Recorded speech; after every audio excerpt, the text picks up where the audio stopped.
This week on The Inside Story, a rematch nearly 4 years in the making as U.S. President Joe Biden and former President Donald Trump capture their party's nominations for the country's highest elected office.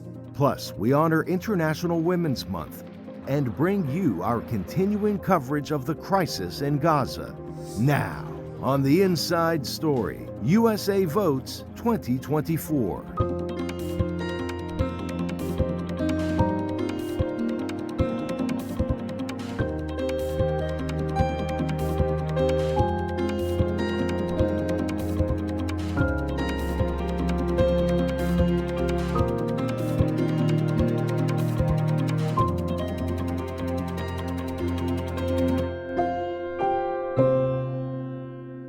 Welcome to The Inside Story. I'm Carolyn Pursuti. This week, two big political events, Super Tuesday and the annual State of the Union by President Biden. In what could be the most consequential speech in his bid for re-election, U.S. President Joe Biden this week gave a feisty State of the Union. The speech laid out his vision for a second term. In it, he called for more humanitarian aid into Gaza and continued funding of Ukraine's war efforts. The 81-year-old also directly addressed concerns over his age.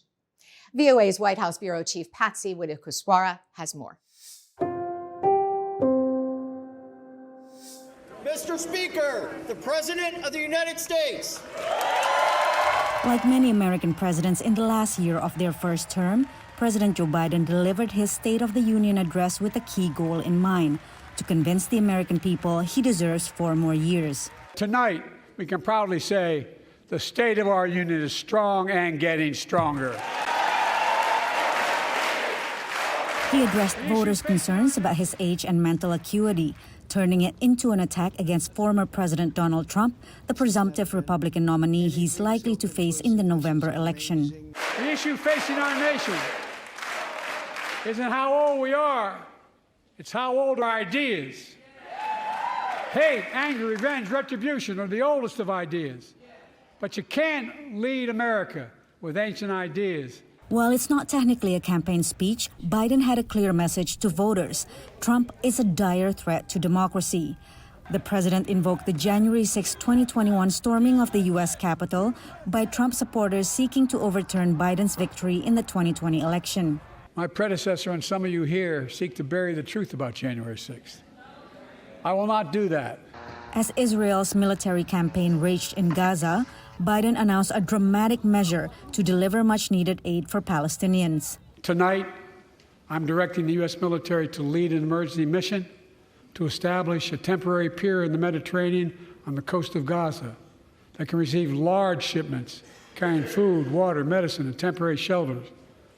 No U.S. boots will be on the ground. It's unclear whether the plan will be enough to appease progressive Democrats, Arab and Muslim Americans outraged by Biden's unyielding support of Israel. Hundreds protested outside while he spoke. Biden underscored Israel's right to self-defense against Hamas while calling for a temporary ceasefire and the release of hostages held by the militant group. And in a rare rebuke to Israel, he expressed frustration over the lack of aid and the 30,000 death toll in Gaza. To the leadership of Israel, I say this: humanitarian assistance cannot be a secondary consideration or a bargaining chip. Protecting and saving innocent lives has to be a priority. As we look to the future, the only real solution to the situation is a two-state solution over time. Biden's foreign policy goals have been overshadowed by House Republicans' obstruction of a Senate-approved $95 billion foreign aid package to help Ukraine in its fight against Russia. Biden urged them to pass the bill. My message to President Putin, who I've known for a long time, is simple: we will not walk away. Biden urged Congress to pass a bill on immigration and border security, a key issue for American voters. He laid the blame for the deadlock on Republicans and Trump, accusing them of exploiting the border as a political issue. We can fight about fixing the border, or we can fix it. I'm ready to fix it. He vowed to protect the right to abortion and in vitro fertility treatment, a top concern for Democrats amid conservative states restricting access. Many of you in this chamber and my predecessor are promising to pass a national ban on reproductive freedom. My God, what freedom else would you take away? Biden also touted his policies, calling the American economy the envy of the world. He laid out a progressive economic agenda targeting corporate America and the wealthy. No billionaire should pay a lower federal tax rate than a teacher, a sanitation worker, or a nurse. Alabama Senator Katie Britt delivered the Republican response. President Biden just doesn't get it. He's out of touch. Under his administration, families are worse off. Our communities are less safe, and our country is less secure. The data shows the economy has exceeded expectations, but inflation remains a major concern of voters, creating a potential weakness for Biden ahead of the election. Patsy Widakuswara, VOA News, Washington. Before a Congress bitterly divided, President Biden urged passage of a $95 billion Senate foreign aid bill that would send support to Ukraine, Indo-Pacific countries, and Israel, along with humanitarian relief to Gaza. But the bill faces stiff opposition in the Republican-controlled House. Watch now as VOA's congressional correspondent Katherine Gibson asks many lawmakers if the president changed their mind. U.S. aid to Ukraine front and center at this year's State of the Union. Ukraine can stop Putin if we stand with Ukraine and provide the weapons that needs to defend itself. Speaker of the House Mike Johnson has refused to bring the $95 billion foreign aid bill passed by the U.S. Senate up for a vote, frustrating House Democrats. If we'll put the Ukraine funding on the floor of the House, it will pass overwhelmingly. Aid to Ukraine also has the support of many House Republicans. I think that there is a moral purpose to it. I think there is a strategic reason for doing that. I think we have a world that looks very much like it did in 1938 with little small dictators with absolute power interested in genocide, started World War II. But other Republicans say they will send a new round of aid to Ukraine only if U.S. security at the Mexico border receives more funding. We're talking about the borders of Ukraine. What about our borders? So I could, in a compromise say, hey, $1 for our southern border for every dollar we do in Ukraine. Senate Republicans rejected a bipartisan agreement for more than $20 billion in border security funding earlier this year. House Republicans say they will send a new round of aid to Ukraine only if U.S. security at the Mexico border receives more funding. Biden on Thursday also announced a new effort to deliver aid to civilians in Gaza. A temporary pier will enable a massive increase in the amount of humanitarian assistance getting into Gaza every day. But some Republican lawmakers told VOA that aid to Palestinian civilians will not be enough to solve the underlying conflict. Hamas is evil. Do I want a ceasefire? Yeah, I want a ceasefire as soon as Hamas is wiped off the face of the earth. Democrats praised the president's efforts to support Israel while addressing the humanitarian crisis in Gaza. I'm glad that the president has both in the last week ordered airdrops of food and humanitarian assistance and also is going to build that port. A procedural effort to force a vote on the foreign aid bill in the U.S. House could come as early as next week. Katherine Gibson, VOA News, Capitol Hill. Following the State of the Union, President Biden hit the campaign trail. First stops, speeches in Georgia and Pennsylvania, two battleground states that will likely be must-win states for the next president. For his part, Biden focused on the message that Donald Trump is a danger to American democracy. It's a contest between competing forces in the battle for the soul of this nation. Between those who want to pull America backwards and those who want to move America to the future. Presumptive Republican nominee Donald Trump was also in Georgia, asking disillusioned Democrats to give him a second term in the White House. And I ask you to join us on the noble quest of saving our country. Saving our country. Together we will turn the page forever on the miserable nightmare of the Biden presidency.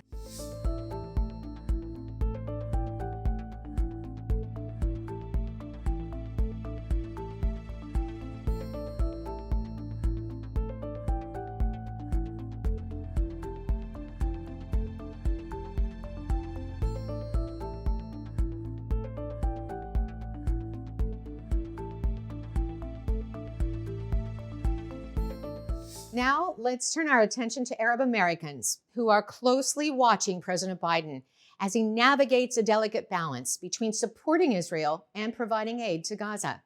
In key battleground states, thousands of Arab Americans voted uncommitted in the protest against the current administration.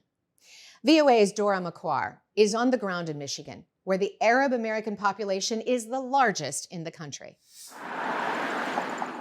The presence of Arab Americans and Muslims is evident almost everywhere in Dearborn, Michigan, and now, infuriated by President Joe Biden's handling of the situation in Gaza, this community is determined to be both seen and heard at the ballot box. The anger that I feel towards him is just, it's immeasurable. It's nothing compared to even the way I felt about Trump. The betrayal, the assumption that the Democratic Party stood for the moral high ground for human rights and the protection of minorities, that's all gone.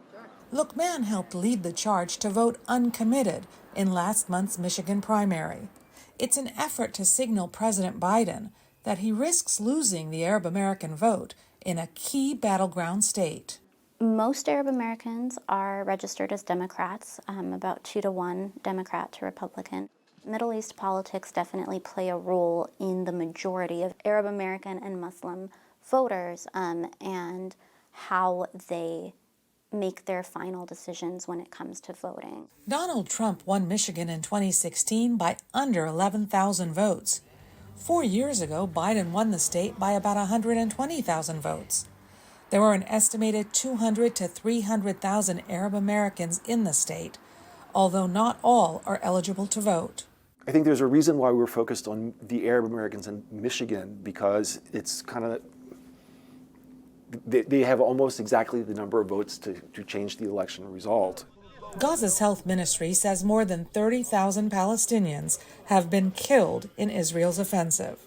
Many Arab Americans are unhappy the Biden administration is providing Israel with weapons used in Gaza. It's not just the Arab American population that I would be concerned about if I was a Biden advisor. It would be the young people, because almost overwhelmingly the young people are disgusted by what they see.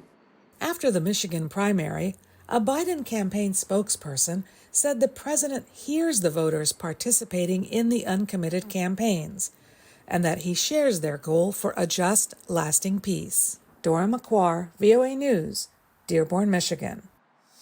Now to that conflict in Gaza. Israeli forces have been pummeling Palestinian territories since Hamas and its allies launched a surprise attack in Israel that killed 1,200.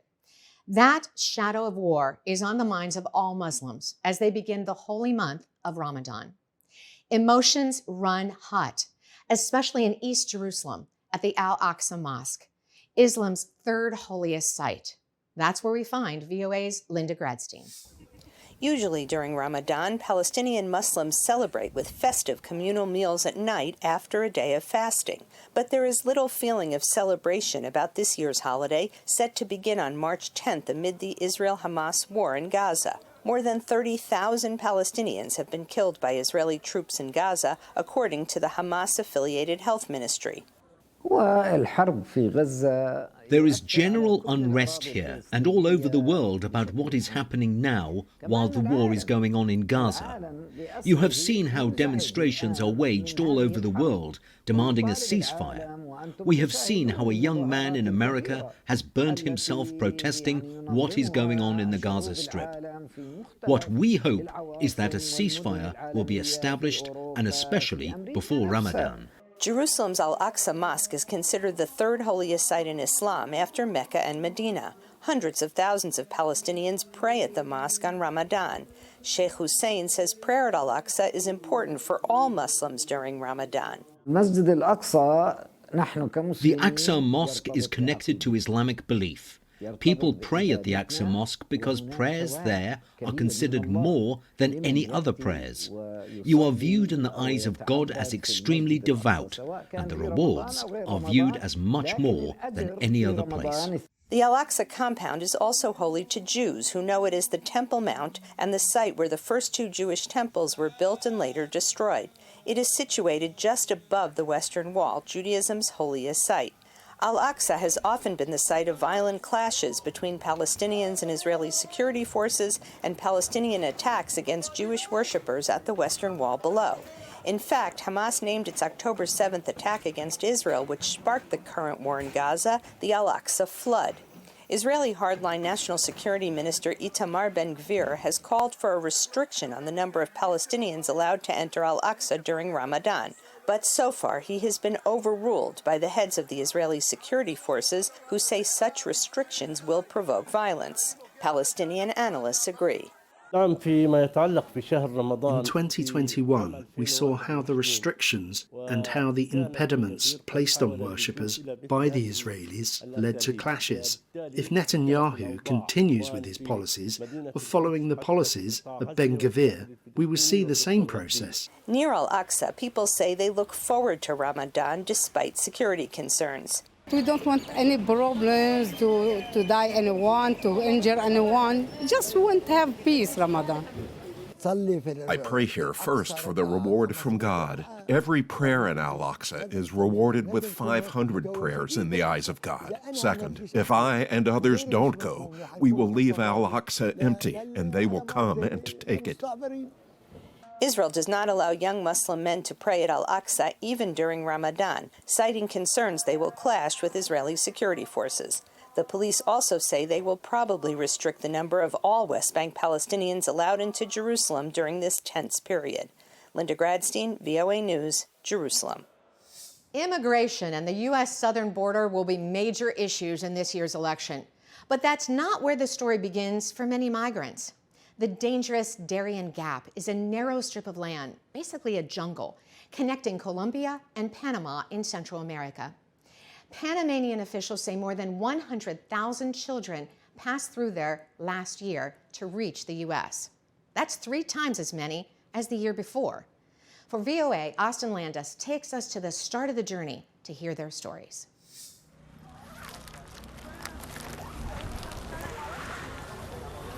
Esta es la habitación. Duerme mi esposa y mis 2 hijos. John Carlos Molina, his wife Rosemary, and their 10-year-old twins sleep on this beach in Necoclí, Colombia. The twins caught chickenpox here. The marks are still on their face and arms. While sick, the children begged their parents to leave this place. Why aren't we going to the jungle, Mom asks. Because we don't have money, her son answers.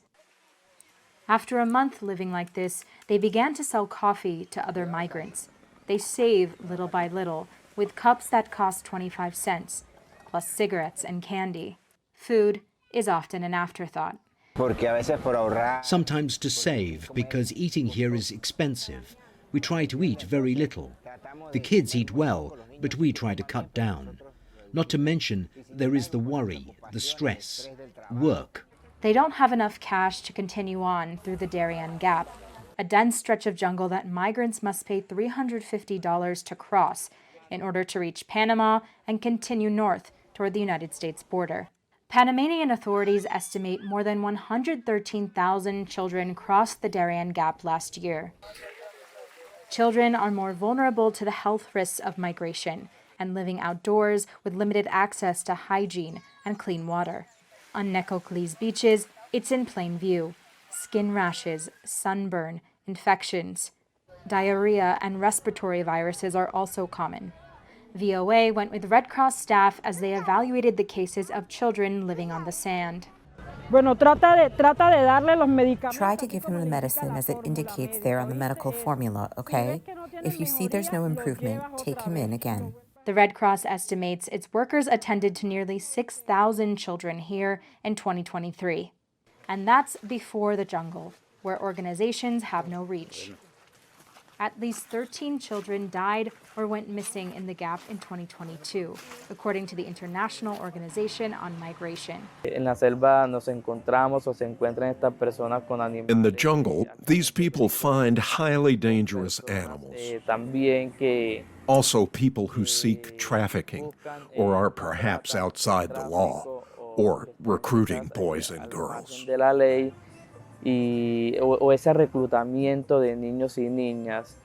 Elsewhere on the beach, David Diaz and Flor Rodriguez accept a ticket for their 3 kids to eat lunch that day at a small kitchen run by a charity in town. They're 11, 5, and 1-year-old.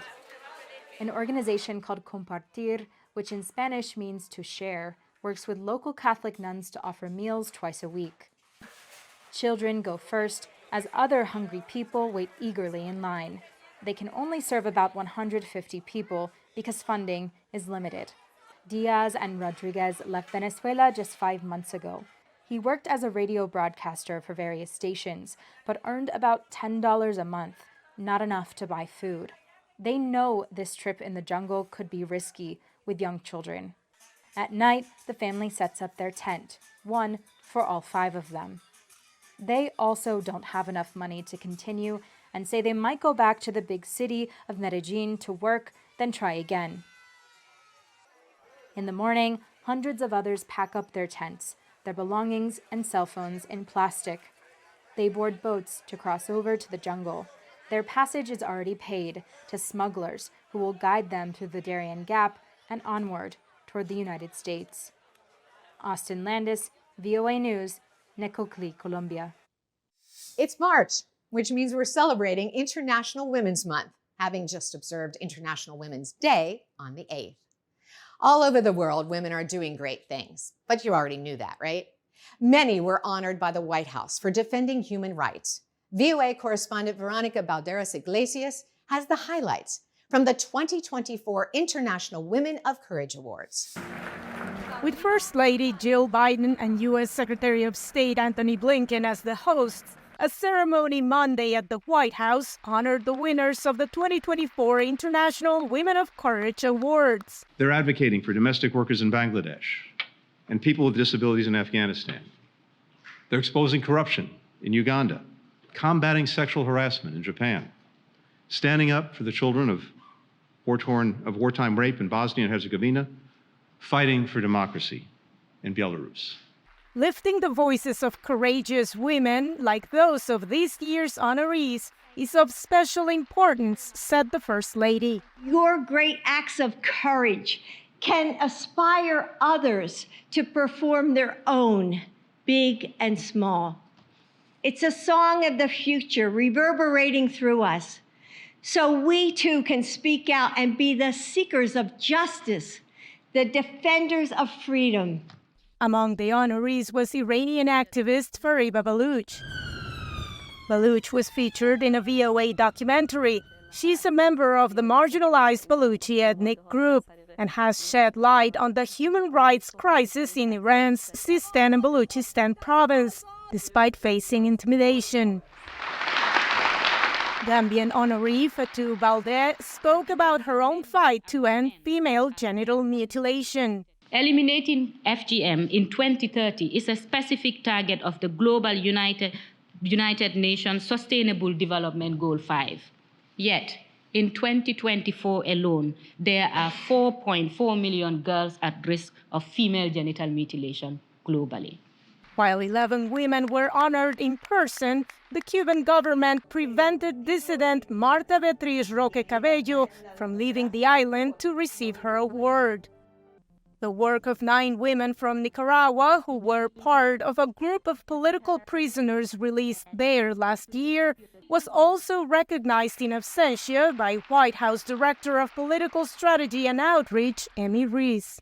All fighting tirelessly and at great personal risk against corruption, repression, discrimination, harassment, and dignity.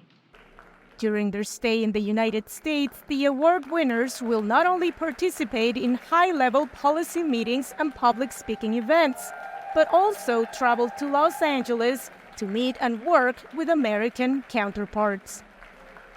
Veronica Valderas Iglesias, VOA News, Washington. For all those behind the scenes who brought you today's show, I'm Carolyn Forsuti. We'll see you next week for the Inside Story.